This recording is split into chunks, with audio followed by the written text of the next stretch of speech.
going on, everybody? Whew. Up here at the BMR today. Yeah, out here at my place today. Session podcast, small property layouts. I have a few ideas that we were kind of thinking about last year, and we're going to start implementing some of them today. Using actually brush. Yeah. It's cheap, it's free. So actually I have Tom, you guys have seen him before, he helped me with the ponds, a lot of work here. He's out front on our line fence. We're cleaning up rocks and stuff by the house, but pulling a lot of brush out, and those brush piles, instead of burning them, we're going to bring them in the woods here. Yep. And we're going to use a lot of it for structure. We're going to use at least 2 spots, probably for like habitat pockets, smaller bedding areas, doe bedding areas. Try to break our herd up a little bit.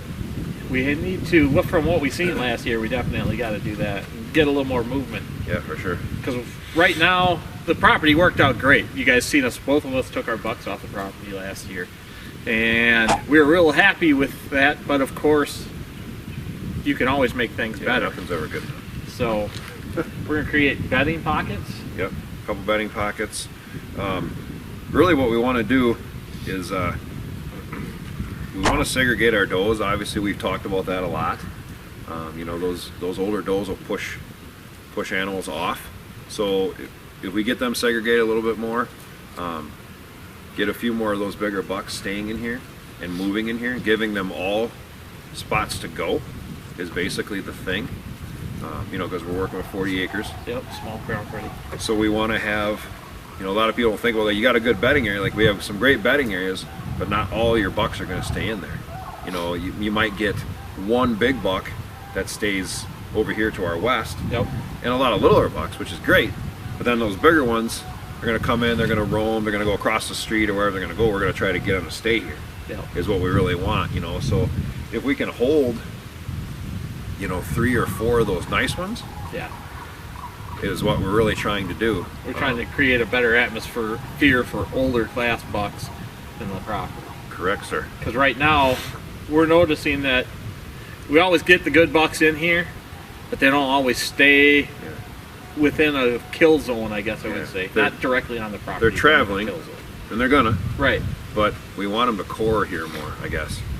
And if we give them what they want, they'll give us what we need.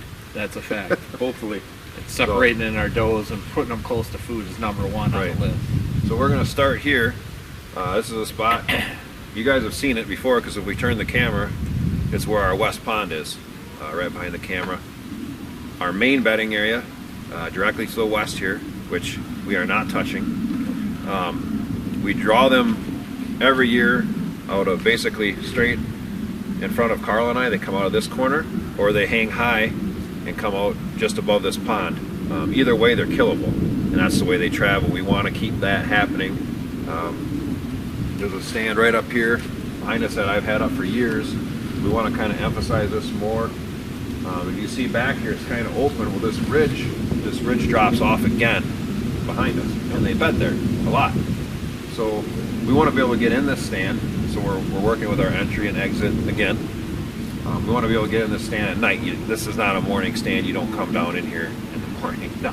But at night, we want to be able to pop in this stand. Water here. There's food directly behind it. They do bed on this backside, and they bed out here. So we want to force them basically around by the stand is what we're doing. Not really making a place for them to bed, although obviously they could lay there, but more altering their movement. Yeah.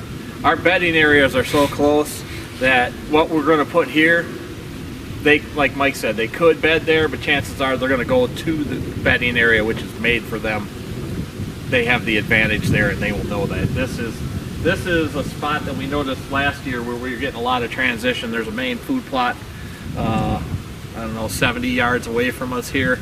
And what the bucks like to do with a west wind is they like to use this back edge. Well, when they utilize this back edge, sometimes they'll cross directly in through here, sometimes they won't. What we're doing now is we're going to build this up and make a direction for them to travel, so controlling their direction of travel, and we'll be able to shoot them out of this stand or further back up here, about 90 to 100 yards, we have another stand that Mike was hunting the day I shot my buck, and this transition will be emphasized with another bedding pocket up above on the ridge further behind here. So we'll show you guys all of that, but we're creating deer movement here by putting this brush in, and I think it'll work. We won't know until we do it. Check it out.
Alrighty then.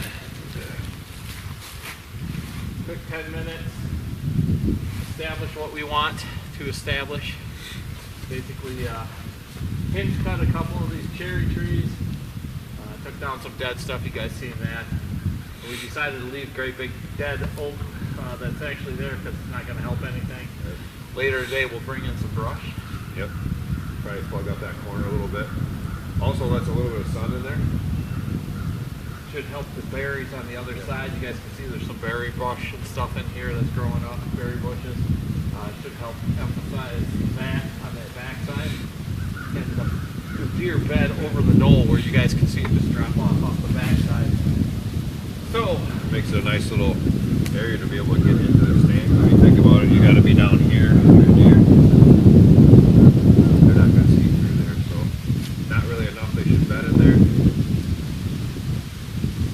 If it is, it's probably going to be a dome.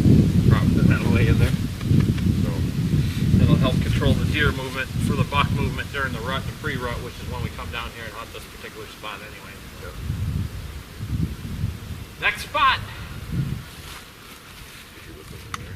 This was another spot we talked about, kind of putting in a little pocket. If you can see down behind us, kind of where the four-wheeler is, I don't know if you see that or not, but we started putting a little pocket in down there last year. There's 4 pine trees down there. We had a huge oak that actually went down and actually helped us. Straight behind Carl, and pretty much where I stand, I put in a smaller bedding area 4 years ago. 4 or 5, yeah. Which they use. We do have a small water hole up on the top of this ridge. This is a high spot and a stand here. We're looking to kind of utilize this a little more. We're gonna hinge a lot of the littler stuff over, thicken it a little bit more, drop a couple of bigger trees that are junk, just kind of make some lines for the bed behind. There's a bigger oak here snapped off, a couple other ones. They really come off this hillside and drop down to the flyer stand where Carl shot Freak last year. They drop straight off otherwise and go down into this bottom valley, whatever we want to call it. We never really did name that stand, but and then we got, you know, a water hole on each end of this. The big thing about this particular spot, so this right behind the camera is Mike's highest spot on his property, which I think is almost the highest spot in the county. It's supposed to be the highest spot in the county, yes. And because we've got bedding on both sides of this, you can kind of see it's open a little bit. You guys can see with no leaves on here, you can obviously see that you can see down in the bottom. Well, when there's leaves on here, it's a little more structured. So they like to use this setup that stand that Mike's talking about is like a pinch. So think of it as a narrow pinch between the two ponds and the main food down there in the later part of the year. Okay, so they'll come up here and they'll transition both ways, checking bedding areas.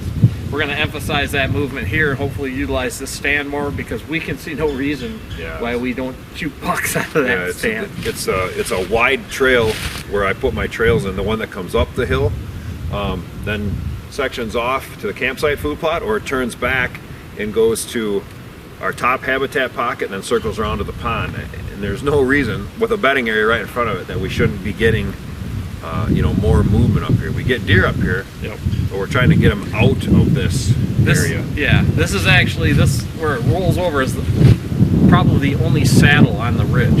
So it's narrower here. If you look at the aerial, you got a little bit of a higher point to the east, a little bit higher point to the west, and this transitions back and forth. So we're going to emphasize that particular stand by doing exactly what Mike said.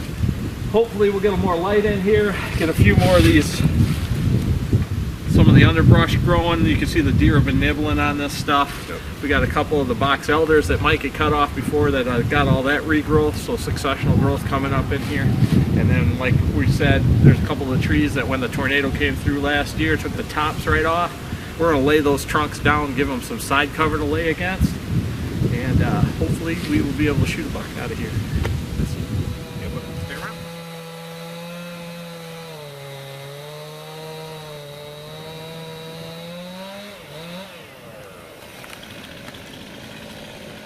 You fucker.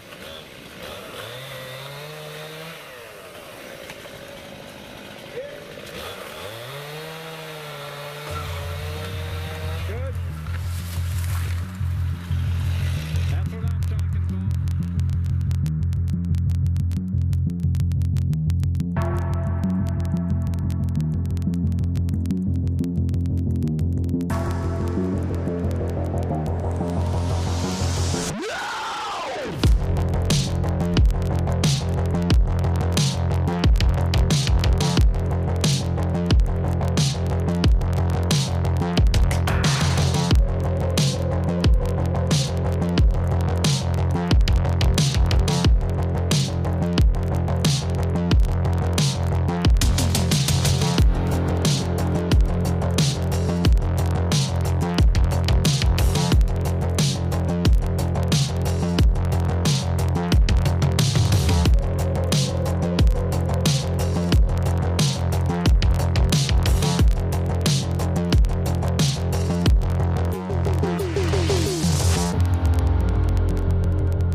I think that's good, because that'll help this. I'm picking that up a lot. Yeah. And what's happening now, you're going to have all that sunlight. Yeah. You know, I mean, you got a couple of these At oaks. least that one stayed. Yeah, I was disappointed with the other thing. Yeah, but that one was junk dead. Yeah, I mean, this one's not dead at least. No. No, this came out great. You want to cut that one? That one hurt me a little bit. Yeah, I know. But it's okay. It hurt. If you shoot a deer out of here, you'll be happy. It'll be all right. We could take a couple of these fucking shit trees and then leave the good ones. If you wanted to thicken this up right here. Just dump just here and there, little ones. That's fine. Yeah. You tell me. We'll walk. Okay. I don't have any problem with that, because I want them moving. Yeah. Well, what I'm thinking is, you see this opening? Yeah. So we've got that cherry there, this lower cherries.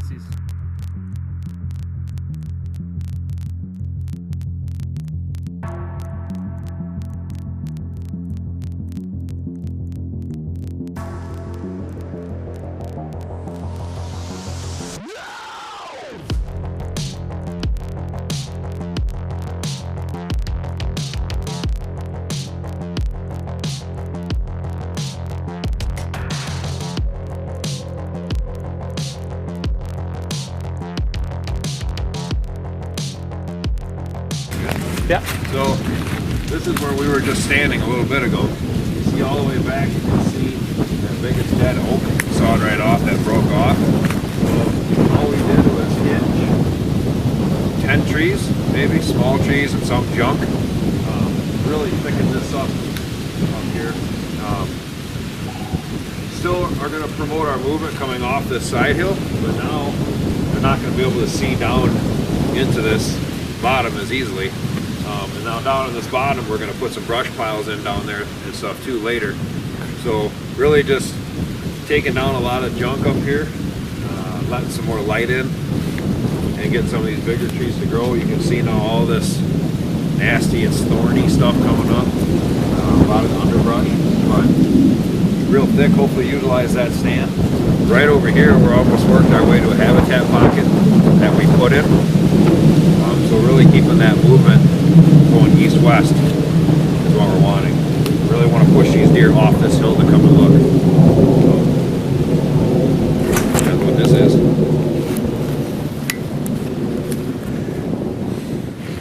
So we're moving on now. We did a little more thickening to that top that we just showed you. Now this is the east pond that Carl and I put in last January-ish. So if you see this up behind me, how open this is. So we got pond over here, and straight up this hill was the habitat pocket that we put in. And we have a stand with a small, I think there's a 40-gallon water hole up there. Does used a ton out of that. What we're trying to do, because we get bucks on this bottom edge a lot, we have does up top, well, we want them to be transitioning up and down this hill. The problem is, if you look behind me, you can see everything.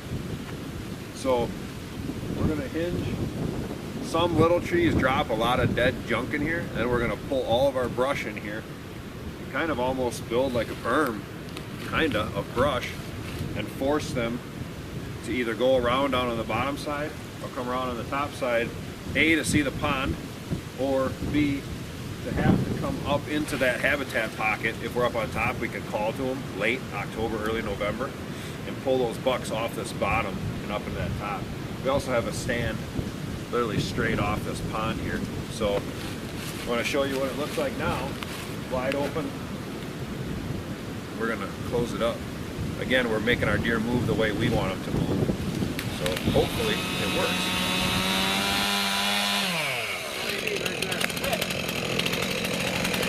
190 laying there. This is all open. We're building this wall, so from that far end to this tree, we're going to get this about 6 feet tall. Just really block in this top and this bottom. Try to force them around. We have a lot of downed trees off here to my right already, so try to get them to drop low on the bottom trail or come around high to the pond. Either way, you know, they expose themselves a lot more, so also makes it easier to call them from up top off this bottom trail. They're going to have to work their way around all this stuff and come up, so you'll kind of know which way they're going to come. So this is the start of it. We got a lot more brush to haul in here yet. Then we're going to haul. We got a lot of dead pines that we planted. We're going to rip them out. And we're just going to use them for another wall, just a screen, bring them out and throw them on a little row. So we'll show you that. We'll show you everything when we get done.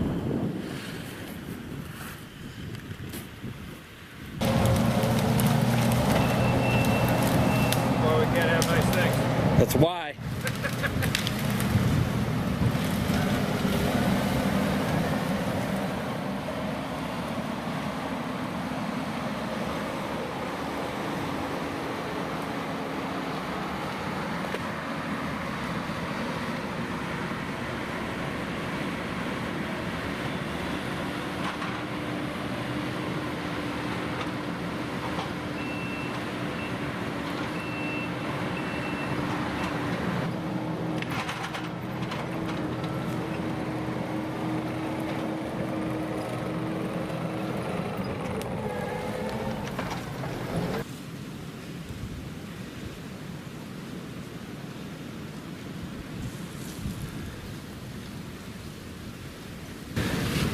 Carl just panned and showed you all that the brush that we stacked up there to create a kind of a wall. And you can see everything back behind me. This is what we did to really thicken this up in this middle section of this hillside. So what we did now is we really have another level of property. You know, we got one above this line that we make, because this line goes all the way down as far as you can see by those old dead trees and those pines standing. Then we got our normal bottom trail down here now too. So what we did was we forced these deer now to either come off high and come around this at this end, or at the other end, when they come down, they have to drop out by one of two stands. So same thing on this end, and same thing if they're coming down low. They're only going to come around one way to go up, or the other way to go up. So really force their movement. Should be great. They're not going to be able to see in here when leaves start falling, because this is as open as this is going to be right now. It's March, so it's that thick right now and you can't see through it, especially if you're at a deer's point of view, which is, don't ya? So really did a lot of structure today. Only spent probably half the day. You know, didn't drop any big trees. Little trees, garbage trees, brush that we ripped out of line fence. So real quick way, I think, to change the property, and possibly a new stand location that we might put in later. We're going to look when things green up. So. Successful day on the BMR. Yeah, buddy. Got a lot done. Yep. This is the other side of what you guys just seen. You see a bunch of the dead trees that were removed. Yep. We thought we'd just use them for a block, you know, barricade. Structure, basically what we always talk about is structure. So it doesn't take much. It'll take, what, 30 years for those to degrade? I mean, you know, and the deer are gonna go around them. Yep. So, I mean, yes, occasionally I'm sure you're gonna get a deer to lay down, but you know what, if a doe or two lay here, and a couple lay over there, and a couple lay back over there, that's awesome. Segregating our does. That's what we want. Especially on small properties. Yes. That, you know, remember that segregating those does out keeps multiple bucks able to come in here, and also gives those bucks different bedding areas. Right. Because if all the does are in the big bedding, the bucks don't want to be in there, you know, till late. And that whole idea of this is to, this isn't for bedding, this is for structure, for movement. But a couple of the smaller bedding areas that you've seen us put in earlier, like on top of this ridge up here where it's like a little habitat pocket set up, that's for does. Yep. To let the bucks have the big bedding areas in different locations in those areas. So they have to transition past all of our stand locations, which makes our percentages go up. So that's how we lay out small properties. If you guys are interested in having us come check out your property or lay out a plan for you, get a hold of us. You can get us at rushoutdoors@gmail.com, or you can get us on any of our social media outlets. Yep. Just put it on our comments. Yeah, shoot us a message, we'll get a hold of you. Food plot setup, we can do soil testing for you, let you know what's going to work. TSI hinge cutting, Tree stand locations, water locations, entrance, exits, any of the stuff that we use. If you guys want to see how all of our stuff is laid out, how we use certain things for success each year, you can check out any of the videos and playlists. We do a lot of mock scrapes. We've got a lot of mock scrape locations for actually halted spots. So we show you guys locations for that, why you would want to put them there. We can help you with, you know, 5 acres, we can help you with 100 acres. So, you know, we like to stay on that side of it, you know, 100 or down, to really implement, you know, what we practice. So, and we can do as little or as much as you want. Correct. So, give us a call, make sure you check us out, like and subscribe, refer us to your friends. If you hate us and you still subscribe, that's awesome. Yeah, we like the haters too. Send us your questions in the comments. You know, anything you got out there, we'll try to answer it for you. So just trying to make you a better hunter. Remember, small property layouts coming out every Wednesday, starting here in the next couple weeks. This is going to be number 1, and we'll move forward from here. Yeah, buddy.